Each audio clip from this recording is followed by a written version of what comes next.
Hi friends, welcome to my channel. ಇವತ್ತಿನ daily ವ್ಲಾಗ್ಗೆ ಸ್ವಾಗತ. ನಿನ್ನೆ ನಮ್ಮ ಮನೆದ ಚೆನ್ನಾಗಿ ಮಳೆ ಬಂತು. ಬೆಳಗ್ಗೆ ನಮ್ಮ ಅತ್ತೆ ನೋಡಿ ಏನು ಕೆಲಸ ಮಾಡ್ತಾಯಿದ್ದಾರೆ. ಅವ್ರಿಗೆ ಮಳೆ ಬಂದರೆ ತುಂಬ ಖುಷಿಯಾಗುತ್ತೆ. ನಮ್ಮ ಮನೆ ಸುತ್ತ ಜಾಗ ಇದೆ, ಇನ್ನೂ ಕೆಲವ್ರು ಮನೆ ಕಟ್ಟಿಲ್ಲ. ಮನೆ ಸುತ್ತ ಖಾಲಿ ಇದೆ ಜಾಗ. ರೋಡ್ ಸೈಡು ಈ ಸೈಡ್ ಪಕ್ಕದ ಸೈಟಲ್ಲಿ ಇನ್ನೂ ಮನೆ ಕಟ್ಟಿಲ್ಲ. ಅಲ್ಲಿ ಖಾಲಿ ಇದೆ ಅಂತ ಇವರು ಗಿಡ ಎಲ್ಲ ಹಾಕಿದ್ದಾರೆ. ಅದನ್ನೆಲ್ಲ ಅವರೇ ನೋಡ್ಕೋತಾರೆ. ಅವರು ವಯಸ್ಸಾಗಿದ್ದರೂ ಅವ್ರ ಕೈಲಿ ಸುಮ್ಮನೆ ಕೂತ್ಕೊಳ್ಳೋಕ್ಕಾಗಲ್ಲ. ಅವ್ರ ಕೈಯಲ್ಲಿ ಹಾಕಿದ್ದು ಏನಾದರೂ ಮಾಡಲೇಬೇಕು. ನಾವು ಎಷ್ಟು ಹೇಳಿದ್ರೂ ಕೇಳಲ್ಲ. ನನ್ನ ಕೈಲಾದರೆ ಮಾಡ್ತೀನಿ, ಆಗಿಲ್ಲ ಅಂದರೆ ಕೂತ್ಕೋತೀನಿ. ಸುಮ್ಮನೆ ರೀ, ನಿಮಗೇನು ಅಂತ ಬೈತಾರೆ ನಮ್ಮನೆ. ನೋಡಿ, ಇದು ಪನ್ನೀರ್ ಸೊಪ್ಪು ಅಂತಾರೆ, ಹೂವದ ಜೊತೆ ಹಾಕಿ ಕಟ್ಟೋದು. ಈ ಥರ ಎಲ್ಲ ಹಾಕ್ಕೊಂಡಿದ್ದಾರೆ. ಬದನೆ ಗಿಡ, ತೊಗರಿ ಗಿಡ, ಈ ಥರ ಗಿಡಗಳನ್ನೆಲ್ಲ ಹಾಕ್ಕೊಂಡಿದ್ದಾರೆ. ಅವರೇ ನೋಡ್ಕೋತಾರೆ. ನಮ್ಗೆ ನೋಡ್ಕೊಳ್ಳೋಕೆ ಪುರ್ಸೋತಿರಲ್ಲ. ಅಂದರೆ ನಮಗೆ ಟೈಮ್ ಇರಲ್ಲ ಅನ್ನೋದಕ್ಕಿಂತ ಅಷ್ಟೊಂದು ಇಂಟ್ರೆಸ್ಟ್ ಇಲ್ಲ ಅಂತ ಹೇಳಿದ್ರೆ ತಪ್ಪಂತೂ ಆಗಲ್ಲ. ಇಂಟ್ರೆಸ್ಟ್ ಎಲ್ಲ ಅವ್ರಿಗೆ ಜಾಸ್ತಿ ಇರೋದು. ನಮ್ಮ ಯಜಮಾನ್ರಿಗಿದೆ, ಅವರು ಕೆಲ್ಸಕ್ಕೆ ಹೋಗ್ತಾರೆ, ಅವರು ಮನೇಲಿರಲ್ಲ. ಫ್ರೀ ಆಗಿದ್ದಾಗ ಅವರು ಹೋಗ್ತಾರೆ. ಜಾಸ್ತಿ ನೋಡ್ಕೊಳ್ಳೋದು ನಮ್ಮ ಅತ್ತೆನೇ.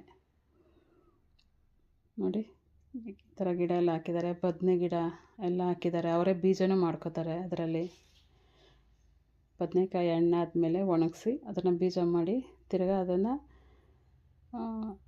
ಒಣಗಿರೋದನ್ನು ಕಟ್ ಮಾಡಿ ಹಾಕಿದ್ರೆ ಸಣ್ಣ ಸಣ್ಣ ಸಸಿ ಹುಟ್ತವೆ. ಅದನ್ನು ತಿರ್ಗಾ ತೆಗೆದು ಬೇರೆ ಬೇರೆ ಕಡೆ ಹಾಕ್ತಾರೆ. ನೋಡಿ, ಬದನೆ ಗಿಡ, ಬದನೆಕಾಯಿ ಎಲ್ಲ ಬಿಟ್ಟಿದ್ದಾವೆ. ಮಳೆ ಬಂದರೆ ಫಸ್ಟು ಹೊರ್ಟೋಗ್ತಾರೆ ಆಚೆ ಗಿಡಗಳ ಹತ್ರ. ನಮ್ಮನ್ನು ಬೈತಾರೆ ಅವ್ರು ನೋಡ್ಕೊಳ್ರಿ ಅಂತ. ಡೈಲಿ ಮನೆ ಒರೆಸಿದ ನೀರು ಎಲ್ಲ ತೊಗೊಂಡೋಗಿ ಹುಡುಗರು ತೊಗೊಂಡೋಗಿ ಆಚೆ ಹಾಕಿದ್ರೆ ಅವರು ಅದನ್ನೆಲ್ಲ ಗಿಡಗಳಿಗೆ ಹಾಕ್ತಾರೆ. ದಂಟಿನ ಸೊಪ್ಪು ಎಲ್ಲ ಅವರೇ ಬೆಳೀತಾರೆ. ಅವ್ರಿಗೆ ಅದರಲ್ಲಿ ಅವ್ರಿಗೆ ತುಂಬ ಖುಷಿ ಇದೆ. ಅವ್ರಿಗೆ ಅದೆಲ್ಲ ಇಷ್ಟ. ಎಷ್ಟಾಗುತ್ತೋ ಅಷ್ಟು ಮಾಡ್ಕೋತಾರೆ, ಸುಮ್ಮನೆ ಅಂತೂ ಕೂತ್ಕೊಳ್ಳಲ್ಲ. ನೋಡಿ, ಬದನೆ ಗಿಡ ಒಂದು 5-6 ಹಾಕಿದ್ದಾರೆ. ಸಾರಿಗೆ ಕಿತ್ಕೊಂಬಂದು ಕೊಡ್ತಾರೆ. ಸೊಪ್ಪೆಲ್ಲ ತಂದು ಕೊಡ್ತಾರೆ, ಅವರೇ ಬೆಳೆದಿರೋ ಸೊಪ್ಪು. ಅತ್ತೆ ಅಂದರೆ ಸಹಜವಾಗಿ ಬೈದಿರೆ ತಾನೆ ಅತ್ತೆ. ನಮ್ಮ ಒಳ್ಳೆಯದಕ್ಕೆ ಬೈತಾರೆ ತಾನೆ ಅವರು. ಕೆಟ್ಟೋಗ್ಲಿ ಅಂತ ಬೈಯಲ್ಲ. ಎಲ್ಲರ ಅತ್ತೆನೂ ಅಷ್ಟೇ ಬೈತಾರೆ, ಸಹಜವಾಗಿ ಬೈತಾರೆ. ನಾವು ಚೆನ್ನಾಗಿರಲಿ ಅಂತ ಬೈತಾರೆ. ಅದನ್ನು ನಾವು ಅರ್ಥ ಮಾಡ್ಕೋಬೇಕು. ತಾಯಿ ಆದ್ರೇ ತಾಯಿ ಬೆಲೆ ಏನು ಅಂತ ಗೊತ್ತಾಗೋದು. ಅಂದರೆ ನನಗೆ ಮಕ್ಕಳಾದ್ರೇ ನಮ್ಮಮ್ಮನ ಬೆಲೆ ನನಗೆ ಗೊತ್ತಾಗೋದು. ಹಂಗೆ ನಾನು ಅತ್ತೆ ಆದ್ರೇ ನಮ್ಮತ್ತೆ ಬೆಲೆ ಏನು ಅಂತ ಗೊತ್ತಾಗೋದು. ನಮ್ಮ ಅತ್ತೆ ಎಂದಕ್ಕೆ ಬೈತಾರೆ ಅಂತ ಅರ್ಥ ಆಗಬೇಕು ಅಂದರೆ ನಾವು ಅತ್ತೆ ಆಗಬೇಕು. ಈಗ ನಾನು ಅತ್ತೆ ಆಗಿದ್ದೀನಿ, ಅದಕ್ಕೆ ನನಗೆ ನಮ್ಮ ಅತ್ತೆ ಏನಕ್ಕೆ ಬೈತಿದ್ರು ಅಂತ ನನಗೀಗ ಅರ್ಥ ಆಗ್ತಾಯಿದೆ. ಮೊದಲು ನನಗೂ ಕೋಪ ಬರ್ತಿತ್ತು, ಸಹಜವಾಗಿ ಬರುತ್ತಲ್ಲ, ಚಿಕ್ಕ ವಯಸ್ಸಿರುತ್ತೆ. ಅವ್ರೇನು ಬೈದ್ರೂ ಬೇಕಾಗಿ ನೋಡ್ತಾ ಹೆಂಗೆ ಬೈತಾರೆ ಅಂತಲೇ ಅನಿಸುತ್ತೆ. ಆದರೆ ಇವಾಗ ನಾನು ಅತ್ತೆ ಆಗಿದ್ದೀನಲ್ಲ, ಅದಕ್ಕೆ ಅವ್ರು ಏನು ಕೇಳ್ತಿದ್ರು ಅಂತ ನನಗೆ ಈಗ ಅರ್ಥ ಆಗುತ್ತೆ. ಅದು ಸಹಜ. ಹೆಣ್ಣು ಅಂದಮೇಲೆ ಸಹಜವಾಗಿ ಅದು ಹಂಗಾಗತ್ತೆ. ನಮಗೂ ಒಂದು ಸ್ವಲ್ಪ ಏಜ್ ಆಗಿ ಅನುಭವ ಆದರೆ ನಮಗೂ ಬರುತ್ತೆ ಬುದ್ಧಿ. ನಮ್ಗೆ ಅವಾಗ ಅರ್ಥ ಆಗುತ್ತೆ ಏನಕ್ಕೆ ಬೈತಿದ್ರು ಅವರು ಅಂತ. ನೋಡಿ ಪಾಪ ನಮ್ಮ ಅತ್ತೆ ಅಂದರೆ ಅವ್ರ ಕೈಲಿ ಆಗುತ್ತೆ ಅಂದರೆ ಅವ್ರು ಕೂತ್ಕೊಳ್ಳೋದೇ ಇಲ್ಲ. ಏನಾದರೂ ಒಂದು ಮಾಡ್ತಾ ಇರ್ಬೇಕು ಅವ್ರಿಗೆ.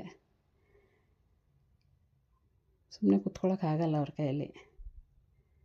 ಇನ್ನು ನಾವು ಸ್ವಲ್ಪ ಟೈಮ್ ಸಿಕ್ಕಿದ್ರೆ ಕೂತ್ಕೊಳ್ಳೋದು, ಫೋನ್ ನೋಡೋದೆಲ್ಲ ಮಾಡ್ತೀವಿ. ಅದು ಅವ್ರ ಕೈಲಾಗಲ್ಲ.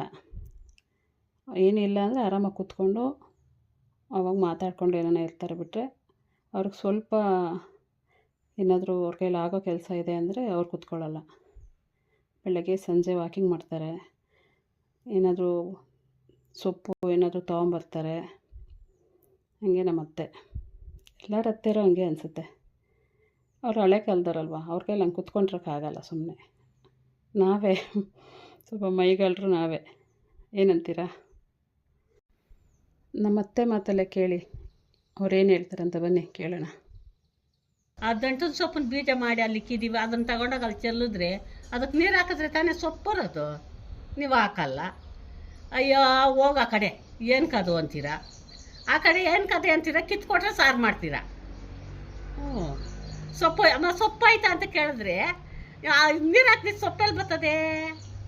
ಬಂತು ಸೊಪ್ಪು ತಿಂತೀರಾ ಕಿತ್ಕೊಂಬಂದು ಕೊಟ್ಟರೆ. ಇನ್ನೇನು ಮಾಡೋದು, ಅದಕ್ಕೆ ಕಷ್ಟ ಸುಖನೋ ಅದಕ್ಕೆ ಬೆಳೆದಿದ್ದು ಅದಕ್ಕೆ ನೀರು ನೀಡಿ ಹಾಕಿ ಈ ಮಕ್ಕಳನ್ನ ಹೆಂಗೆ ಸಾಕ್ತೀವೋ ಅದಕ್ಕೆ ಒಂದು ಬೇಸಾಯ ಹಾಕಿ ಎಲ್ಲ ಮಾಡಿದ್ರೆ ತಾನೇ ಅದು ಚೆನ್ನಾಗಿ ಬರೋದು.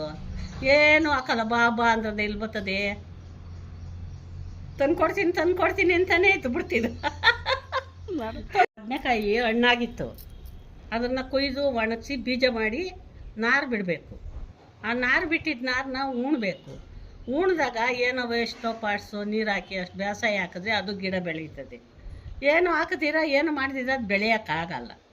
ಮನೆಯಲ್ಲಿ ಎಲ್ಲರೂ ಇದ್ದೀರ, ಅವು ನೋಡ್ಕೊಬೇಕು, ತಳಪ ಇದೈತೆ, ಇದಕ್ಕೆ ನೀರು ಹಾಕಬೇಕು, ಇದನ್ನು ಬೆಳೆಸ್ಕೊಬೇಕು ಅಂತ.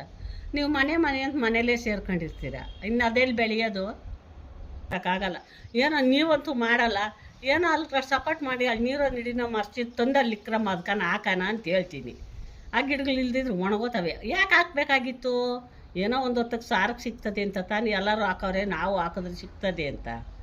ಎಲ್ಲರೂ ಹಾಕೋವಾಗ ಮಾತ್ರ ಸಿಗ್ತದೆ. ಕಾಯಿ ಬಿಟ್ಟರೆ ತಿನ್ನಬೇಕು, ಗಿಡಕ್ಕೂ ನೀರು ಹಾಕೋದು ಬೇಡ. ನೀರು ಹಾಕಬೇಕು, ಬೆಳೆಸ್ಬೇಕು. ನಮ್ಮ ಮಕ್ಕಳನ್ನ ಹೆಂಗೆ ಸಾಕ್ತೀವೋ ಅವು ಹಾಕಿದ್ಮೇಲೆ ದನ ಕರ ಬಂದಾಗ ಅಯ್ಯೋ ಬಂದಾವೆ ಅಂತ ಇದ್ರೆ ಸುಮ್ಮನೆ ಇರ್ತೀರ. ಎದ್ದೋಗಿ ಅವ್ನು ನೋಡ್ಸೋಣ ಮಾಡೋಣ ಅನ್ನಲ್ಲ, ಆ ಕಡೆ ಗಮನನೇ ಕೊಡೋಲ್ಲ. ಅದು ತಿನ್ಬಿಟ್ಟವ್ರು ಏನು ಮಾಡೋದು? ಯಾರು ನಾನು ಹೇಳ್ಬೇಕು, ಕಟ್ಟಾಕ್ಬೇಡ್ರಮ್ಮ ಇಲ್ಲಿ ಕಿತ್ಕೊಂಡು ತಿನ್ಬಿಡ್ತವೆ ಅಂತ. ಗಿಡ ಪಡ ಹಾಕಿರೋದನ್ನು ತೊಗರಿ ಗಿಡ, ಅವರೆ ಗಿಡ, ಹಲಸುಂಡೆ ಗಿಡ ಎಲ್ಲ ಅವೆ. ಅವನ್ನ ದನಗಳು ಕಿತ್ಕೊಂಡು ತಿಂದ್ರೆ ಏನು ಸಿಗ್ತದೆ? ಏನಕ್ಕೆ ಹಾಕ್ಬೇಕಾಗಿತ್ತು? ಅದನ್ನು ನಾವೇ ನೋಡ್ಕೋಬೇಕು ತಾನೇ. ಬಿಡಬೇಡ್ರಮ್ಮ ಈ ಕಡೆ ಗಿಡಗಳವೆ ಅಂತ ಹೇಳಬೇಕು. ಅವ್ರು ಕಟ್ಟಾಕ್ತಾರೆ, ಓದ್ತಾರೆ, ಅವು ತಿಂದ್ಬಿಡ್ತವೆ.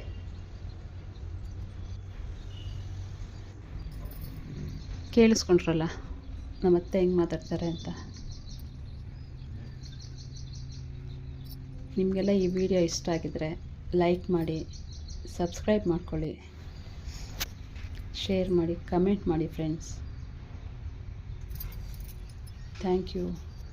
ಬಾಯ್.